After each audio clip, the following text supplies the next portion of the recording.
really windy out here today. I just came through a kind of an open spot here. We're going along by the Christmas tree farm, and the wind was howling across the road, making the car dance, you know, sliver and shiver back and forth in the snow. Back in the old days, I used to drive a gas tanker in this kind of weather. That was always a lot of fun. Nice thing about driving a big vehicle like a, you know, gas tanker is they're big and long and heavy, and they got a lot of wheels, and they actually do pretty good in the snow. You know, you can go places in a 100,000-pound vehicle with 18 wheels on it. A lot more than you'd think you would, you know. Well, the road's looking pretty good here. Snow cloud done a good job. They got it cleared off like a 4-lane highway, so that's going good. We're almost up to the big road now, so in a little while we should be in a place where it ain't too scary to drive. It hadn't been too scary anyway. I only slid out once or twice, and only had a couple of little trees to dodge, and you know, nothing too major. So I believe we're gonna make it. Boy, ain't them trees pretty. Look at them. They just loaded down with that wet snow.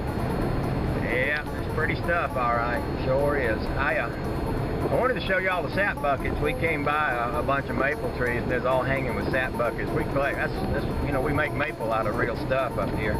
Maple syrup comes out of the sap, but they drain out of the maple trees, and this time of year a lot of people cooking down sap. And I came through a place where the road was lined with maple trees and all the sap buckets was out, and I thought, well, dang, I ought to have my camera out. I could have showed the YouTube world what it looks like, you know, a maple tree sap operation, but missed my turn and I ain't going back for it.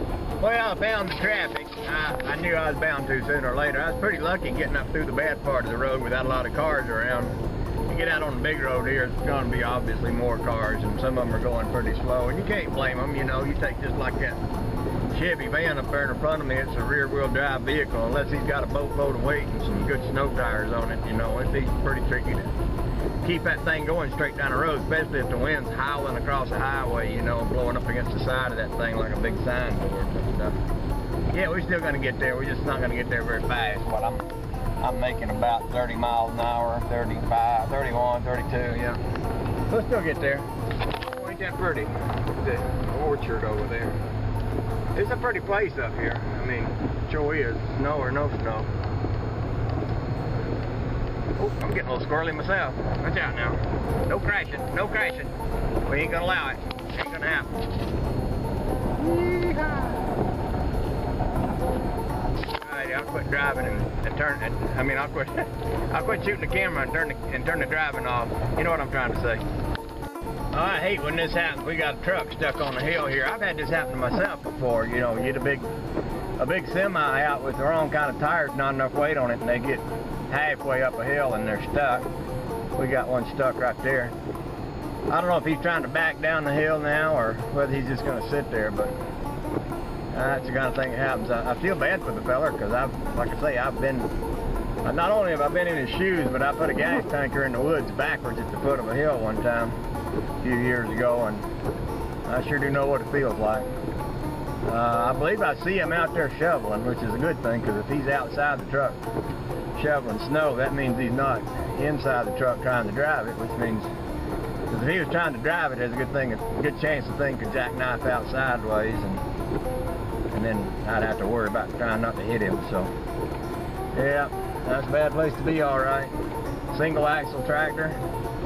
Yeah, he got a little piece of the ditch right there on his way up the hill too. He's been working. That fella's been working. You know, he's sweating. My goodness, I can remember being up in the county there one time. It was cold. It was well below zero, and I was sweating my tail off because I was out trying to deal with slipping and sliding, freezing pipes and everything. So here's another truck. He's stuck. Well, he ain't really stuck, but he can't go up a hill because this other guy is stuck. And of course, all this traffic's stuck. So everybody's stuck out here in the snow. Hey, these things happen, you know. Just have to deal with it.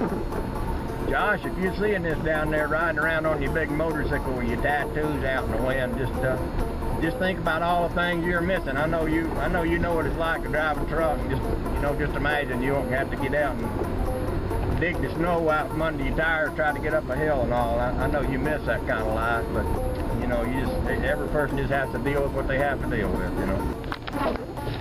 A few years ago, well, actually it started off just me. We was driving our gas tankers across here, and we come up on a big hill back the road there a ways, and Got about halfway up the hill before the truck stopped, just like that one we saw back there.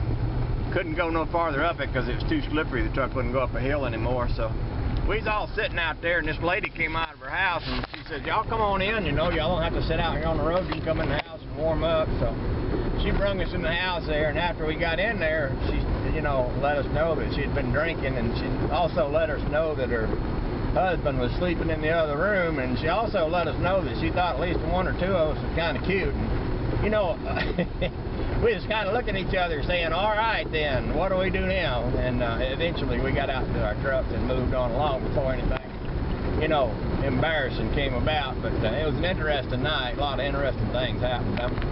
I don't miss necessarily truck driving all that much, but there's a lot of good stories to go with it that I sometimes choose not to tell. I probably shouldn't have told that one because I left out some of the details. It gets a little bit, well, never mind. Y'all have a nice day.